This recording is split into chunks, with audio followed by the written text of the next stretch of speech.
What's up, Tiger Nation? Today we're going to take a look at 3 reasons why LSU defeated Mississippi State 36-13, and we're going to hand out a game MVP to somebody not named Joe Burrow. Up next.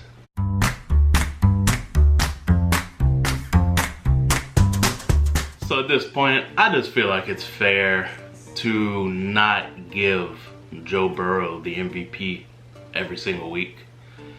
Every week he's going to complete around 80% of his passes. He's going to throw for between 300 and 500 yards. He's going to throw 3, 4, 5 touchdowns, and nobody's going to stop him. So, in this little video series, we're going to start giving a game MVP to somebody not named Joe Burrow. So today's game MVP, or yesterday's game MVP, I'm going to go ahead, I'm going to give it to Jacoby Stevens. How about this stat line? 8 tackles, 1 sack, and 1 pick. You can argue that his interception of Garrett Schrader in the second quarter is what really opened up the game for LSU. I think at that point it was 15-7. LSU goes down and scores again, and the game was never close after that. Now, but I do have to admit, I was that guy. He had an unnecessary roughness penalty, and I'm sitting there, oh, you can't call that. How is he supposed to stop? You know, he's already into the tackle. But a little while later in the game, they showed another angle, and he didn't just try to pull up. Like, I think you could legitimately say he did pull up, and then he continued going at the Mississippi State receiver. So you have to be smarter than that, you know, especially somebody like Jacoby Stevens, who's been here for 3 years. That's the kind of thing you can't do. Luckily, it didn't hurt you against Mississippi State, but it may hurt you next week against Auburn, or in 2 weeks or 3 weeks against Bama. And then I'm going to give a little honorable mention to Grant Delpit. He led everyone in the game, LSU and Mississippi State, with 11 tackles. And that is his season high, following last week's season high of 8. So he's playing his best football right now when it matters. I know we were really kind of on his back early in the year, but I would say he's the Grant Delpit we expected at this point, and I'm happy to see it. So my first reason LSU defeated Mississippi State 36-13 is the front 7. You're still not seeing them get the pass rush I think you need them to get, but I thought Chason was very good yesterday. I thought he got in the backfield. I thought he was disruptive. He looked like he shot out of a cannon several times. So, I mean, that's big props to him.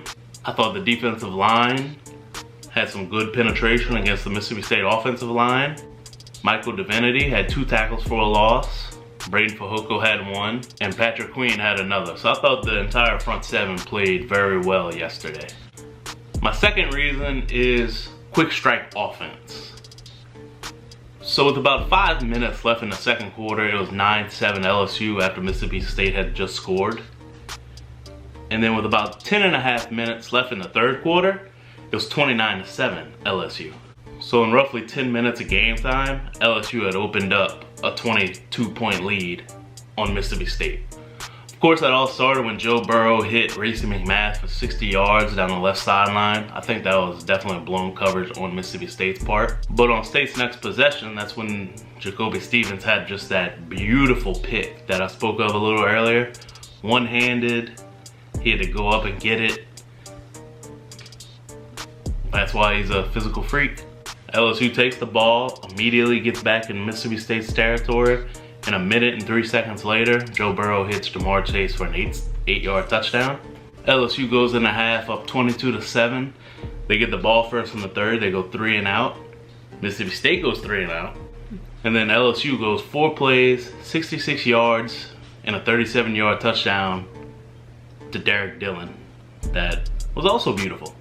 And my last and final reason is the turnover battle. Mississippi State turned the ball over 3 times, 2 picks by Schrader and 1 fumble. LSU didn't turn it over at all. So with the way LSU's offense is playing right now, if the defense can only get a stop or 2, chances are LSU's gonna win the game. Now the turnover margin is important because that makes LSU +5 on the season, but more importantly, +4 on just the last 2 weeks. So they're trending up in that direction. Christian Fulton finally got his hands on one and he didn't drop it and it wasn't called back. So that was good to see for him. It was only his second of his career, which is kind of surprising. But nonetheless, that's about all I have for today. So like always, please consider hitting that subscribe button, bottom right hand corner. Hit the notification bell so you know when more videos like this one are posted. Bye.